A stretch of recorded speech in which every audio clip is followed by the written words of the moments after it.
Bonjour à tous. Aujourd'hui, nous allons aborder un sujet crucial pour les entrepreneurs souhaitant se lancer à plusieurs. Le choix entre une SAS, Société par action simplifiée, et une SARL, Société à responsabilité limitée. Si vous démarrez une entreprise ou si vous envisagez de changer de forme sociale, cette vidéo est faite pour vous.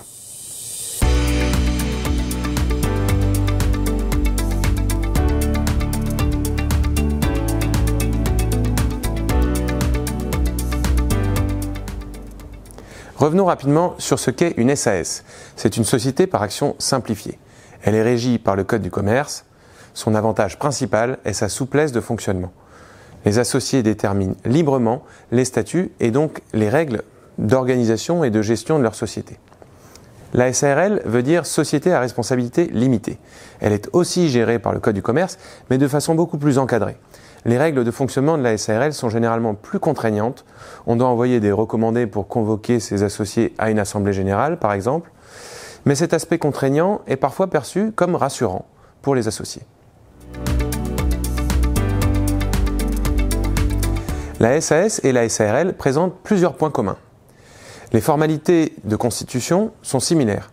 Les associés doivent rédiger les statuts, constituer le capital social, publier une annonce légale et finaliser un dossier de création d'entreprise pour immatriculer leur société et obtenir le fameux extrait CABIS.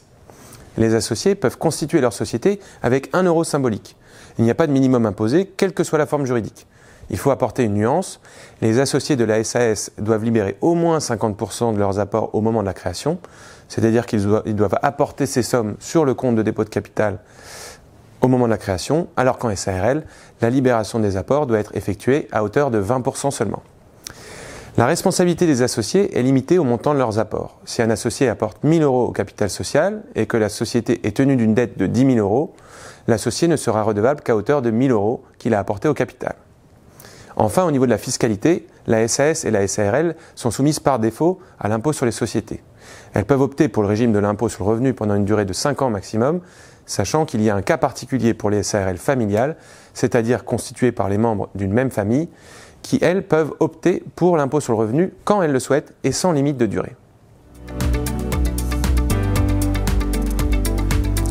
La SAS et la SARL sont différentes sur le plan du fonctionnement, de la gestion et du régime social du dirigeant. Commençons par le fonctionnement de la SAS et de la SARL. D'une part, la SAS est flexible, adaptable. Le Code du commerce laisse une grande liberté aux associés pour fixer leurs règles de fonctionnement et d'opération sur le capital, comme les cessions d'actions, les augmentations de capital, les émissions de BSPCE, etc. La SAS est donc une structure évolutive particulièrement plébiscitée par les startups et permet notamment de faire entrer facilement de nouveaux investisseurs. La SARL veut dire Société à responsabilité limitée. Elle est aussi gérée par le Code du commerce, mais de façon beaucoup plus encadrée. Les associés bénéficient donc d'une stabilité juridique, car les statuts de leur SARL sont prédéfinis par le Code du commerce.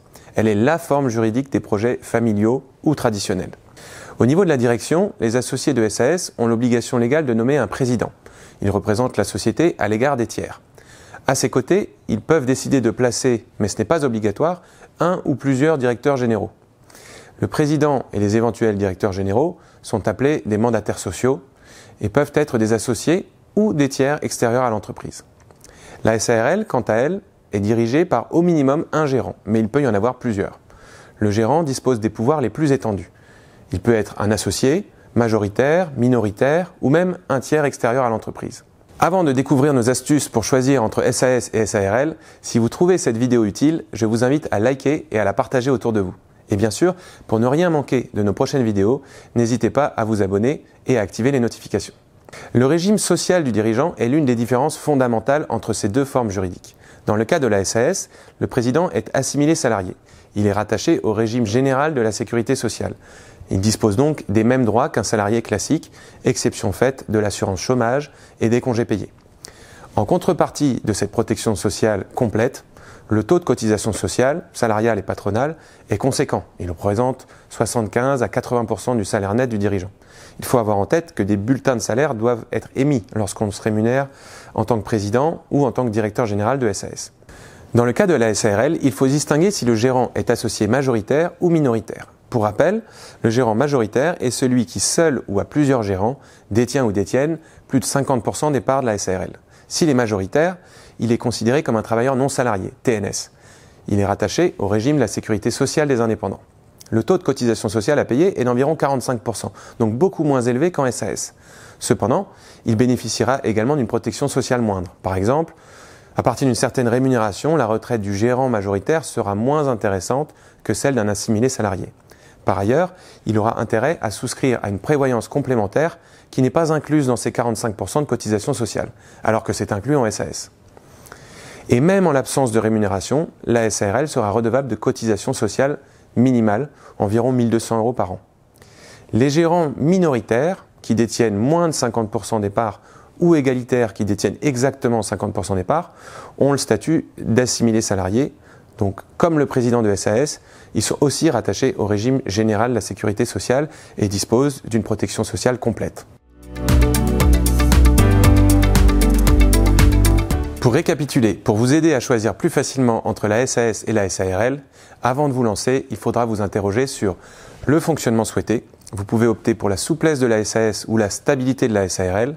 Il faudra aussi se questionner sur le régime social le plus adapté à votre situation. Souhaitez-vous bénéficier d'une protection sociale complète, d'une meilleure retraite, quitte à payer plus de cotisations sociales? Dans ce cas, il sera préférable d'opter pour le statut de président en SAS. Ou voulez-vous maximiser votre rémunération tout en induisant une protection sociale moindre? Il faudra alors choisir le statut de gérant majoritaire d'une SARL. Bien entendu, le choix entre SAS et SARL dépendra de vos besoins et de votre situation personnelle. Nous pouvons aussi vous accompagner dans cette démarche pour vous éviter les erreurs juridiques. Chaque année, nous aidons des milliers d'entrepreneurs à lancer leur activité. Je vous remercie d'avoir regardé cette vidéo. Si elle vous a plu, je vous invite à liker et à la partager autour de vous. N'hésitez pas à poser toutes vos questions en commentaire. On se fera un plaisir de vous répondre. À bientôt!